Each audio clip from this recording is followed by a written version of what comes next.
무한 책임을 강조했던 이재명 대표 기억하실 겁니다. 당의 위기 극복 방법에 대해서 이렇게 밝혔습니다. 들어보시죠. 이번에 인사 실패로 분당이나 비대위 이런 얘기까지 나오고 있는데 좀 이번 위기 극복 어떻게 하실 생각일까요? 네, 더 훌륭한 인재를 발굴하고 또 많은 분들의 의견을 들어서 더 나은 혁신을 해나가는 게 문제 해결의 방법이겠지요. 혁신위원장 인선은 좀 어느 정도로 지금 진행이 되고 있나요? 네, 많은 분들의 의견을 듣고 있습니다. 의원 전체 의견 듣고 계시는 거예요? 가능하면 많은 분들의 의견을 들으려고 합니다. 추가적인 유감 표명이나 사과 필요하다는 지적도 계속 있는데요.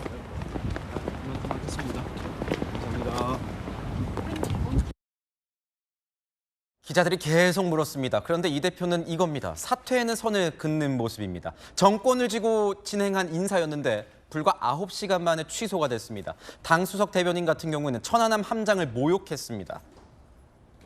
여전히 사과나 유감 표시 없습니다. 사퇴뿐만 아니라요. 어떻게 보셨습니까? 일단은 권칠승 수석 대변인 당장 사퇴해야 합니다. 그리고 사퇴하지 않다면 이재명 대표가 즉각적으로 나서서 관련된 발언들에 대해서 윤리적 도덕적 책임이 있다. 이렇게 당의 윤리심판원에 책임을 구하는 일 정도는 있어야 이재명 대표가 얘기하고 있는 책임이 실질적으로 이행되고 있다. 이렇게 볼 수 있는 것 아니겠습니까?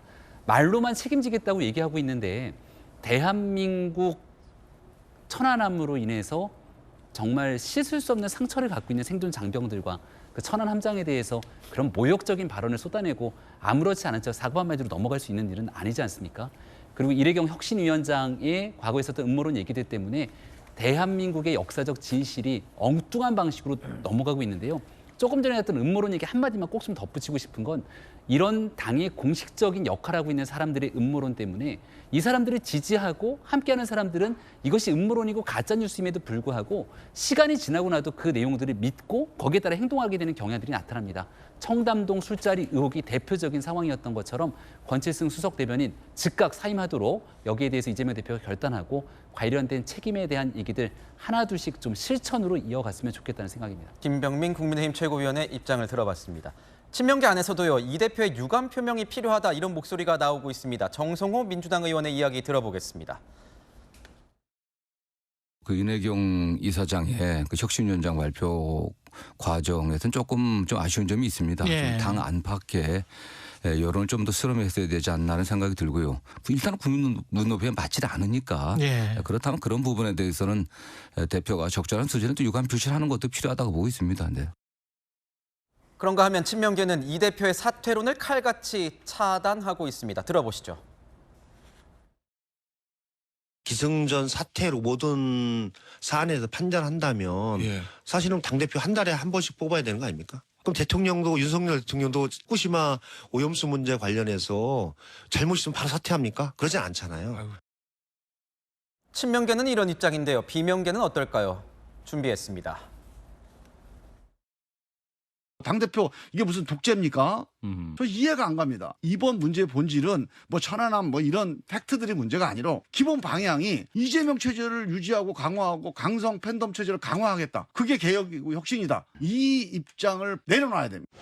분란을 막고 소위 세간에 떠도는 분당 사태를 막기 위해서도 당의 또 단합을 위해서도 그 이재명 대표의 퇴진이 빨리 있어야 된다고 생각합니다. 지금 내년 총선까지 10개월 정도 앞둔 시점입니다. 이재명 대표의 이 거취 문제를 두고 말이 많습니다. 현실적으로 이 대표의 사퇴가 가능한 것이냐? 김형주 의원님께 한번 여쭤보겠습니다. 어떻습니까?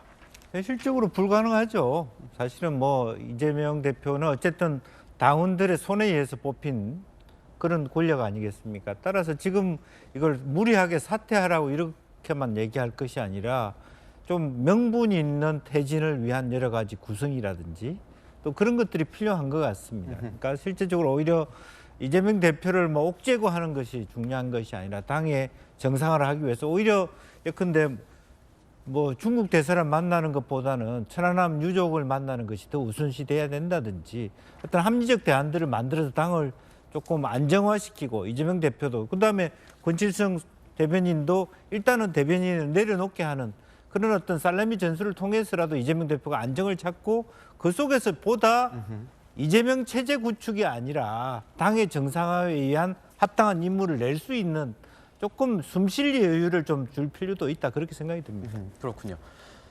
이처럼 이 대표의 거취를 두고 당내 비명계와 친명계 의원들의 입장이 팽팽히 맞서고 있습니다. 급기야 민주당에서는요 이런 단어까지 나왔습니다. 금기어 중 하나죠. 분당. 분당이란 단어까지 나왔습니다. 들어보시죠. 지금 현재 검찰 정권 아래에서 민주당 내부 분열은 자멸의 길을 가는 것이거든요. 이제는 심리적 분당 상태. 심리적으로? 서로가 서로를 정오하고 같은 하늘 아래 있지만은 도저히 상종할 수 없는 그런 세력으로 적대시하는 이런 서로가? 심리적 분당 상태. 이것이 정말 걱정이 되는 것이죠. 심리적 분당까지 안민석 의원이 거론하고 나왔는데 전용기 의원님께 물어보겠습니다. 네. 이런 얘기가 진짜 들려옵니까? 어떻습니까? 뭐 그런 이야기를 지금 했으니까 듣지 않았겠습니까? 예. 사실 뭐 심리적 뭐 분당 이런 얘기도 나오는 이유가 결국에는 굉장히 좀 날카롭게 지금 다들 예민해져 있는 상황이다 이렇게 보면 될 것 같습니다. 당 안팎으로 굉장히 많은 대소사들이 있습니다. 밖에서는 지금 검찰에서 엄청난 수사를 전방위적으로 해오고 있는 것이고요. 어떻게든 민주당 잘못한 사람만 찾아내는 것 같이 보이고 있는 이런 상황이고 안쪽에서는 이 대표를 둘러싼 친명 비명 갈등 이런 것들이 계속적으로 이어져 오고 있다 보니까 의원들뿐만 아니고 모든 당원들도 굉장히 좀 예민해 있는 상황입니다. 그래서 서로에게 날선 발언들을 하는 것 같고요. 조금이라도 비판적인 이야기들이 더 많이 나오는 상황 같습니다. 사실 이럴 때일수록 방금 김영주 의원님 말씀해 주신 것처럼 당원에 의해서 선출된 이재명 대표가 안정적으로 당을 이끌어갈 수 있게끔 힘을 모아주고 그 이후에 이런 갈등과 관련된 내용들을 이야기하는 것이 좀 더 바람직하지 않을까 그렇게 생각을 합니다. 그렇군요.